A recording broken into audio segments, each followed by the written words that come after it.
Saudi अरब में कोविड-19 के मामलों में एक बार फिर इजाफे के बाद सरकार ने भारत समेत 16 ममालिक पर ट्रैवल बैन लगा दिया है। जिन 16 ममालिक में सऊदी अरब के शहरी की सफर पर रोक लगे हैं, उनमें भारत के अलावा लेबनान, सीरिया, तुर्की, Iran, Afghanistan, Yemen, Somalia, Ethiopia, Democratic Republic of Congo, Libya, Indonesia, Vietnam, Armenia, Belarus शामिल है। इसके अलावा सऊदी अरब में वजारत सेहत की तरफ से जारी बयान में कहा गया है कि मुल्क में अभी एक भी मंकी पॉक्स के मामलों का पता नहीं चला है।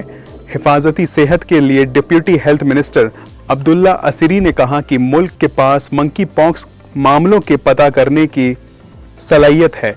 अगर कोई मामला सामने आता है तो सरकार इन्फेक्शन से निपटने के लिए भी तैयार है। मंकी पॉक्स को लेकर उन्होंने कहा कि अब तक इंसानों के बीच ट्रांसमिशन के मामले बहुत कम देखे गए हैं, इसलिए इससे होने वाले किसी भी वबा के इम्कानात बहुत कम हैं। उस ममालिक में भी इसके फैलने की इम्कानात बहुत कम है जहां इसके इन्फेक्शन पाए गए हैं।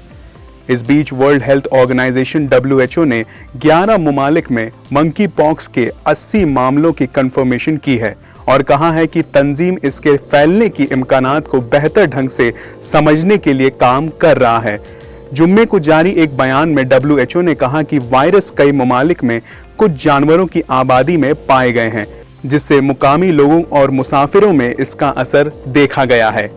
सऊदी में तेजी से बढ़ रहा है कोरोना। सऊदी अरब में हफ्ते को कोरोना वायरस के 414 नए केस सामने आए हैं। वजारत सेहत के मुताबिक अब तक मुल्क में कोरोना के कुल 7,62,575 केस सामने आए हैं। इतना ही नहीं, अब तक यहां कोरोना से 9,128 लोगों की मौत हो चुकी है।